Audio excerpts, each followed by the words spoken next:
औज़ुबिल्लाहिमिनश्शैतानिर्रजीम बिस्मिल्लाहिर्रहमानिर्रहीम।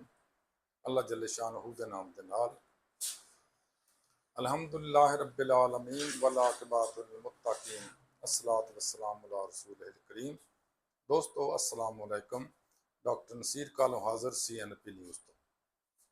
दोस्तों कल परसों कौमी असैंबली के अंदर सियालकोट तो एक बीबी है MNA नौशीन साहबा, उन्होंने एक होर मोहतरम मैंबर की तकरीर के उत्ते मुकालमा करदे होया तबसरा करदे होया ये कहा कि जनाब पंजाबी च तकरीर करके साडे एक MNA ने इस ईवान का जड़ा है सी डेकोरम वो तबाह बर्बाद करके रख दिता और पंजाबी तकरीर इउं की जिस तरह पंजाबी फिल्मां के डायलॉग होंदे ने। ये है बीबी की तकरीर की गलबात का लुबे लबाब। दोस्तों मैं नहीं समझदा भी सियालकोट की इंग्लैंड च शामिल आ या पंजाब च शामिल आ और उस बीबी का अपना लैंगुएज उर्दू जरा सी इस तरह से जिस तरह पंजाबी बोलन डई आ और पंजाबी नूं ही गाला कड्ढन डई आ उत्थे खलो के अपने ईमान के अंदर है ना जी मजाक इन्हां लोगों का। पंजाब चों ही तू इलैक्ट हुई है या सिलैक्ट हुई है, जो भी तेरा मामला है, उस तो बाद पंजाब ने ही इत्थों तक पैदा करके ते एडा जवान किया, पंजाब ने ही हुण बुढ़ापे तरफ लैके जाना ते पंजाब नूं ही गाला। अजीबो गरीब सोच है बई तुहाडे लोगों की। पंजाबी च अगर किसी मैंबर ने तकरीर की ते मोहतरमा नूं की मसला जी उहदे नाल।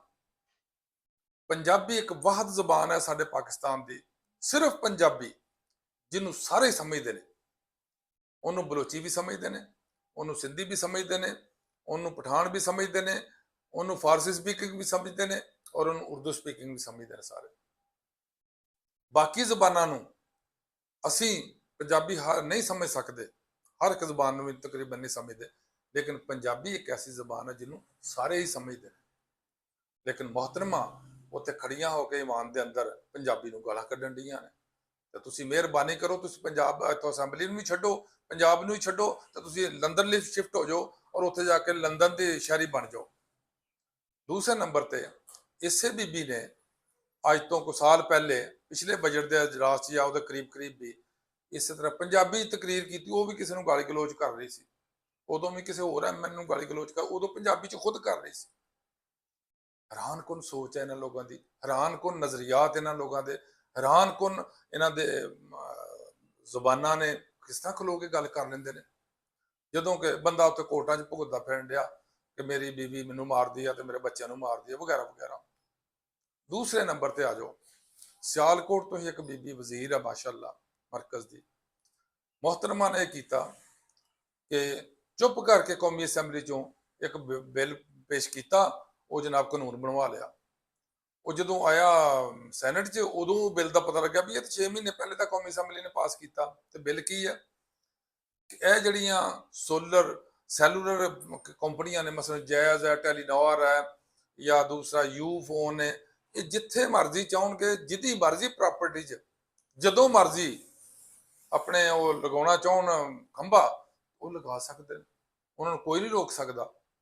देखो कैसा अजीब जंगल का कानून बनाया मैं कि किसी की प्रॉपर्टी च कोई कंपनी चाहिए वो चाहेगी कि उत्थे लगाना असीं अपना खंभा, वो जाके उत्थे गाडना शुरू कर देंगे और जड़ा उन्होंने मुखालफत करेगा या उन्होंने जगह नहीं देगा उन्होंने 5 करोड़ पता नहीं किन्ने किन्ने जुर्माना किया जाएगा। अन्नी पीवे ते कुत्ती चट्टे। इहो जे वजीर जिस हुकूमत च होण, उस हुकूमत का तो फिर अल्लाह ही हाफिज है, पता नहीं वो किस तरह चलन डई या कौन चलाउण डिया उन्होंने।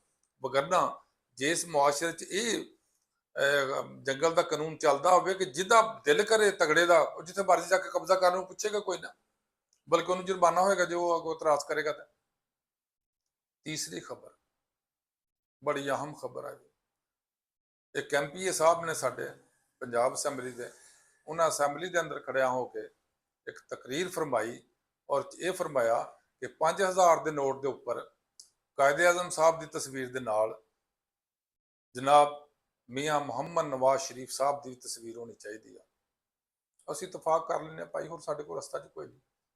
ਬਲਕਿ ਮੈਂ ਤਾਂ ਕਹਿੰਦਾ ਕਾਇਦ-ਏ-ਆਜ਼ਮ ਸਾਹਿਬ ਦੀ ਤਸਵੀਰਾਂ ਵੈਸੇ ਹੀ ਲਾ ਦੇਣੀ ਚਾਹੀਦੀ ਨੋਟਾਂ ਤੋਂ, ਕਿਉਂਕਿ ਜੋ ਨੋਟਾਂ ਦੀ ਬੇਹਰਮਤੀ ਹੋ ਰਹੀ ਆ ਔਰ ਜੋ ਸਾਡੇ ਪਾਕਿਸਤਾਨੀ ਨੋਟਾਂ ਨਾਲ ਲੋਕ ਕੀਤੇ ਕਰ ਰਹੇ ਨੇ, ਔਰ ਜਿਸ ਤਰ੍ਹਾਂ ਮਾਰ ਦਾੜ ਸ਼ੁਰੂ ਹੋਈ ਹੈ ਨੋਟਾਂ ਨਾਲ, ਔਰ ਜਿਸ ਖਾਦਰ ਤੱਕ ਰਿਸ਼ਵਤ ਔਰ ਪੈਸੇ ਦਾ ਗਲਤ ਇਸਤੇਮਾਲ ਹੋ ਰਿਹਾ, ਉਹ ਕਾਇਦ-ਏ-ਆਜ਼ਮ ਦੀ ਤੋਹੀਨ।